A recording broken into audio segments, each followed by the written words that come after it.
Welcome to Recap King. In this video, we will explain Shot Caller. This movie tells the story of a former businessman and convicted criminal who tries to adjust to his new life in prison by becoming part of a gang. However, the violent lifestyle follows him when he gets out on parole. Will he be able to break free from the dark world of prison? But before we start recapping the film, we want to thank Scentbird for sponsoring this video. Now there is a new, more effective way to get your favorite perfume that matches your personality. Scentbird is a fragrance subscription service that gives you the opportunity to shop from over 600 brands. Yes, that's because Scentbird collaborates directly with top brands wholesalers such as Prada, Gucci and Versace, and indie labels like Vince Camuto, The Harmonist, and Confessions of a Rebel. And all of them are 100% authentic and top quality. Scentbird comes by offering a flexible subscription so that you can skip any month without penalties. Scentbird lets you choose a new designer fragrance which works for women and men to try every month for just $16. Every month you get to pick what you want to receive, so there are no surprises. Did you know that some perfume bottles can cost anywhere from $150 to $500 and even more? With Scentbird, you can get a decent amount of high-end fragrances for just $16, and then decide if you'd like to get a full-size bottle. For example, Scentbird carries Amouage that costs $345, The Harmonist for $295, Sisley for $280, or Scents of Wood for $240. Imagine how much money you can save by just subscribing to Scentbird and trying world-class perfumes. Then, are you feeling mysterious, relaxed, or flirty? Take it easy. Take our quiz, and Scentbird will match your persona to fragrances tailored just for you. That way, you will get a perfume that can describe the real you. So what are you waiting for? Get access to over 500 products every single month. Select what you'd like to try from our best sellers. Make sure to use my coupon code for 55% off. It's just $7 for your first month. Scentbird is available in the US and Canada. Subscribe now or visit the official website at www.scentbird.com. Shot Caller tells the story of a man named Jacob Harlan, a successful stockbroker who lives happily in California with his wife Catherine and son Joshua. One night, when Jacob and his wife were on their way home from a party with their friends, they had a fatal accident that caused one of Jacob's friends to die. I need the light! What? Even though this was an accident, Jacob still has to be held accountable for his unlawful actions for driving a car under the influence of alcohol.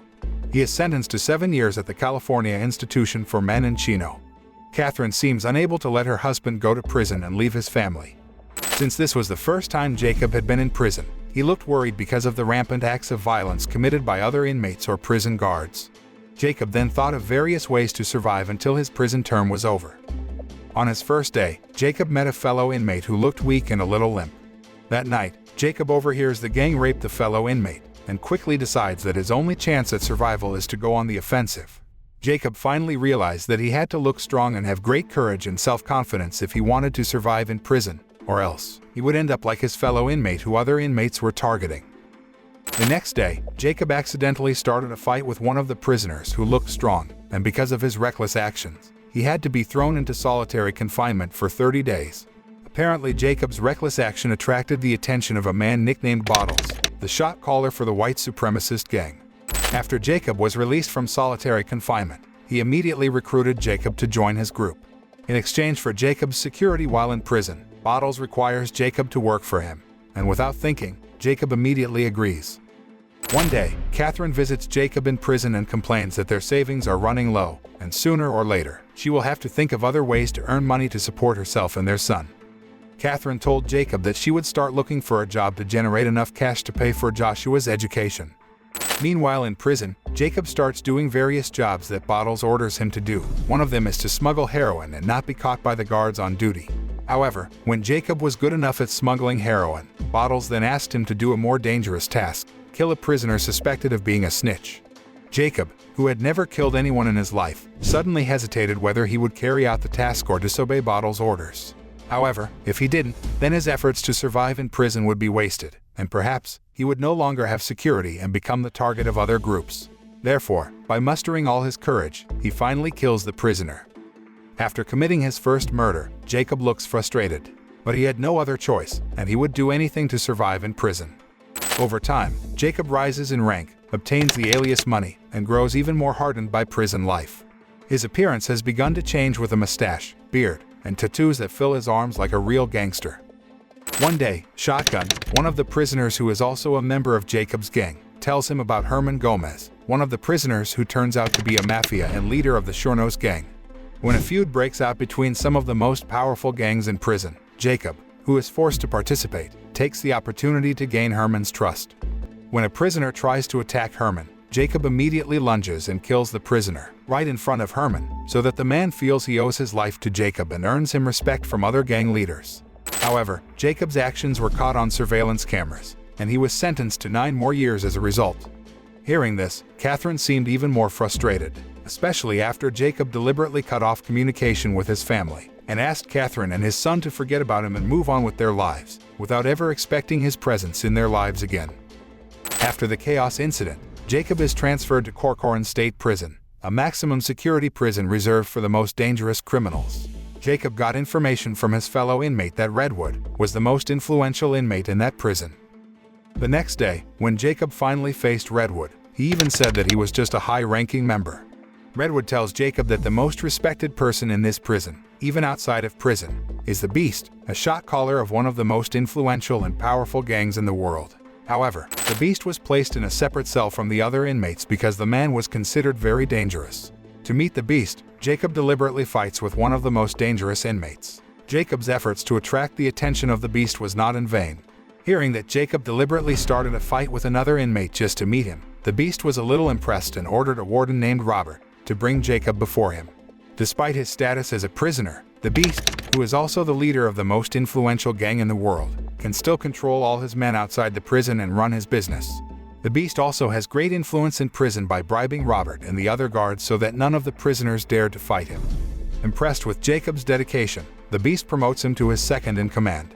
Jacob, who gets a reduced prison term, is released soon a few years later. Knowing that Jacob will be released in a few days, the Beast orders him to orchestrate a weapon deal with the Chernos. Though Jacob is initially hesitant to be on parole, Jacob eventually relents after the Beast threatens his family. When he got out of prison, Jacob was greeted by Shotgun and several gang members who had been released from prison years earlier. He seemed so relieved that he was finally released, and even though he had cut off contact with his family, deep down, he still cared deeply about his family and wished he could live with them again. Shotgun then invites Jacob to a party, but then there was a sudden attack that clearly targeted Jacob.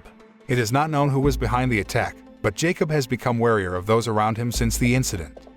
The next day, Jacob meets Herman Gonzalez, who has been released from prison, and discusses the deal made by the Beast and the Chernos.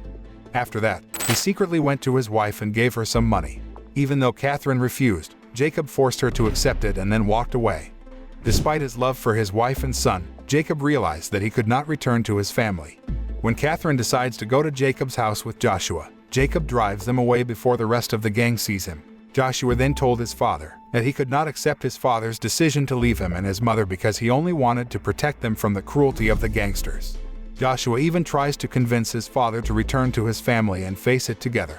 Although Jacob desperately wanted to comply with his son's wishes, but he had no other choice but to leave them for their own safety because the gangsters would not let him go. After a touching meeting with his family, and having a brief emotional breakdown after realizing his son has grown up with him, Jacob begins to devise a plan to end it all so that his family's safety is no longer in danger. On the other hand, Jacob's parole officer, Ed Kutcher, got information about the arms sale and purchase agreement made by Jacob and the Chernos. Apparently, Shotgun leaked the information to Kutcher because he was very jealous of Jacob's success in gaining the Beast's trust and becoming second in command in the most influential gang in the world. However, Jacob already knows that Shotgun is the mastermind behind the attack that targeted him some time ago, so Jacob kills Shotgun and takes his cell phone. Jacob discovers that Shotgun is deliberately hiding some weapons, so that he will later sell them himself for much greater profit. On the day of the deal and meeting with Herman and the Chernos, Jacob then sent the coordinates of their deal via text message using a Shotgun's cell phone. After receiving a text message sent by Jacob, the police and the SWAT team immediately rushed to make an ambush so that a shootout was inevitable.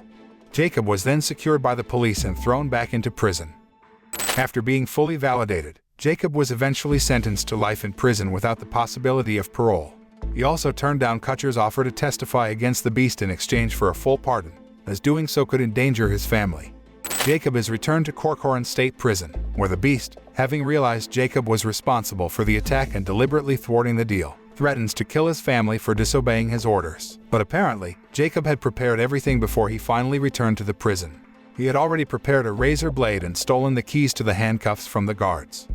The next day, the beast again threatens to kill Jacob's wife and son very cruelly in retaliation, because Jacob has dared to betray him. When Jacob was about to be released by Robert from the cage, he then attacked Robert and threatened him to give him the key to the beast's cage. After getting the key, Jacob locks Robert in his cage and opens the beast's cage. Jacob and the beast engage in a brief battle which Jacob finally wins, after he kills the beast using the razor he had prepared in advance. Jacob then orders Robert to testify and claims that he was forced to do so in self-defense and offers him a greater reward, which the jailer readily agrees to.